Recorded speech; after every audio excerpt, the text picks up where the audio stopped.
All right, get ready for an awesome story, you guys. Today, we're jumping into the epic tale of Prophet Ibrahim versus the super arrogant King Nimrod. Hey everyone, welcome to the Way Hannity channel, where we prove that learning history is so much fun. Okay, so let's get into it. Our story kicks off in this kind of dark world, right? And it's ruled by this king, this super proud king named Nimrod. And you're not going to believe what he told everyone. He said, "Hey, I'm God." So picture this, we're traveling way back in time to this amazing ancient city called Babylonia. Think huge buildings, lots of people. It was a really busy place. And the guy in charge? Well, let's just say he wasn't very nice. He was known for being really mean and just totally full of himself. And his name was Nimrod. Yeah, this guy would literally just walk around and tell people, "I'm your God, so you have to worship me." I mean, seriously, who does that? But then, one night, something happened that totally freaked him out. Nimrod had this super scary dream. He dreamt that a new bright light showed up and knocked him right off his throne. So, what do you think a guy like that does next? Well, his scary dream led to a really terrible decision. He was so scared of this new light from his dream that he ordered his soldiers to find and kill 100,000 newborn baby boys. Just awful. But even in all that darkness, a hero was about to be born, and he was born in secret.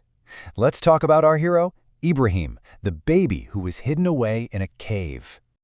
So Ibrahim's mom, Amathai, was so brave. I mean, she had to hide that she was even having a baby.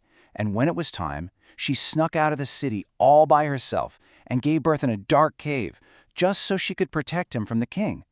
And here's where things get really cool. Ibrahim had this magical growth spurt. While he was tucked away in the cave being looked after by angels, he grew super duper fast. When he was only 1 year old, he already looked like a 5-year-old kid. How wild is that? So as Ibrahim got older, he started using his super smart brain to figure things out. He wanted to find the one true God. So he started looking up at the sky, asking questions. Is it the stars, the moon, or maybe the sun? First, he saw this really bright star. Then he saw the moon, and he thought, whoa, maybe this is my God. But then, poof, they disappeared when morning came. And Ibrahim figured, wait a second, the true God has to be all-powerful, and he wouldn't just go away. Okay, so next up, the sun. It's the biggest, the brightest thing up there. Ibrahim thought, okay, this has got to be it. But you know what happened? Night came and the sun vanished too. So that was the big clue. Even something as powerful as the sun couldn't be the real creator, because the creator would always be there. And that's when he figured it all out. He went to his people, who were worshiping all these statues, and he said, "You know what? I'm done with these things you worship. I'm turning to the one and only God who actually created the heavens and the earth." So Ibrahim hatched this super smart plan.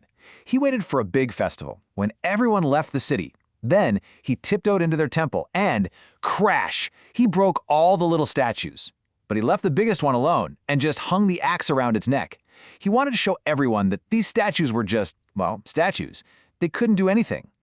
All right, you guys, this is where it gets super intense. This is the big showdown. It's Ibrahim's amazing faith against King Nimrod's furious anger.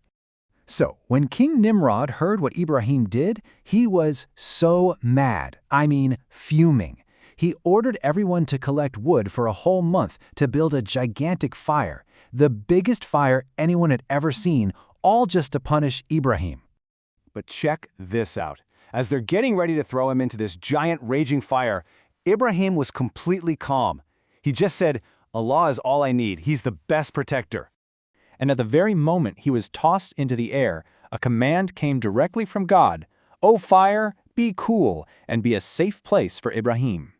So after that incredible miracle, Nimrod was totally embarrassed. But his final defeat, it came from something he never, ever would have expected. From the tiniest little warrior you can imagine. Just look at this. You have this powerful king, right? With a huge army who calls himself a god. And what defeated him? A single tiny mosquito. Yep, God sent this one little bug, and it flew right up the king's nose and into his brain. It caused him so much pain that his terrible time as king was finally over. But the story doesn't end there. Ibrahim's journey of faith was still going. Years and years later, he faced what might have been his biggest test ever. It was another command from God, and this time, it was about his son Ishmael, who he loved so much. So when Ibrahim explained to Ismail that God had commanded this, Ismail's answer was just wow. He said, "Dad, do what you've been told to do. You'll see that I will be patient." Can you imagine having that much faith? Both of them were just incredible. And because they both trusted God so completely and were ready to obey, they passed the test. Right at the last second, God saved Ishmael and sent a big ram to be sacrificed instead. Wow, what an amazing story, right? It's all about being brave, being smart, and having strong faith. So I've got a question for all of you watching. What do you think is the coolest, most important lesson we can take away from the story of Prophet Ibrahim? Go ahead and type your answer in the comments below. We'd love to see what you think. And hey, if you had fun today, make sure you hit that subscribe button so you don't miss our next awesome story. Thanks for hanging out with us.